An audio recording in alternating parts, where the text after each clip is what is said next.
ಇದರಲ್ಲಿ ಏನಾಗುತ್ತೆ, ಮೇದಿನಿ ಕಂಪಿಸ್ತಾಳೆ, ಅಧಿಕಾರ ಬದಲಾಗುತ್ತೆ, ಕರ್ಮಫಲ ಬಹಿರಂಗ ಆಗುತ್ತೆ.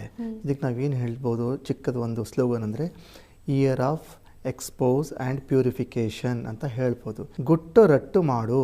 ಎಷ್ಟು ಯಾರು ಜನಗಳು ಒಂದು 4 ಗೋಡೆ ಮಧ್ಯದಲ್ಲಿ ಏನೇನೋ ಕೆಟ್ಟ ಕರ್ಮಗಳನ್ನು ಮಾಡಿರ್ತಾರೋ, ಎಷ್ಟು ಇಲ್ಲಿಗಲ್ ಕೆಲಸಗಳು ಇರ್ತಾವೋ, ಎಲ್ಲನೂ ಎಷ್ಟು ಎಕ್ಸ್ಪ್ಲೋರ್ ಆಗಿಬಿಡುತ್ತೆ ಅಂದರೆ ಎಲ್ಲ ಬೀದಿ ಬಂದುಬಿಡುತ್ತೆ.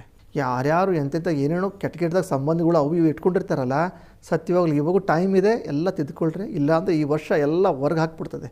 ಮೇದಿನಿ ಕಂಪಿಸ್ಬಿಡ್ತಾಳೆ. ಅಲ್ಲ, ಅಧಿಕಾರ ಬದಲಾವಣೆ ಆಗುತ್ತೆ ಮತ್ತು ಎಲ್ಲರ ಗುಟ್ಟ ರಟ್ಟಾಗ್ಬಿಡುತ್ತೆ. ಏನೇನು ಕರ್ಮ ಮಾಡ್ಕೊಂಡು ಬಂದಿದ್ದಾರೋ ಎಲ್ಲ ಎಕ್ಸ್ಪ್ಲೋರ್.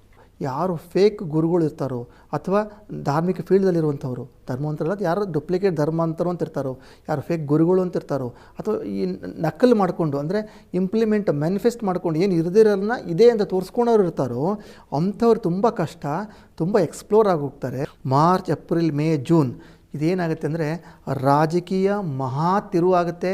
ಅದಲ್ಲದೆ ಎಕ್ಸ್ಪೋಸ್ ಆಗುವಂಥದ್ದು ಸುಮಾರು CD, ಸ್ಕ್ಯಾಂಡಲ್, ಸ್ಕ್ಯಾಮ್ಸ್, ಅದು ಇದು ಏನೇನು ಇದೆಯಲ್ಲ, ಎಕ್ಸಾಂಪಲ್ ಕೊಟ್ಟೆ 224 ಅಂಥದ್ದು ಎಲ್ಲ ಯೋಗಗಳು ಈ ಒಂದು 4-5 ತಿಂಗಳಲ್ಲಿ ತುಂಬ ಎಫೆಕ್ಟಿವ್ ಇದೆ.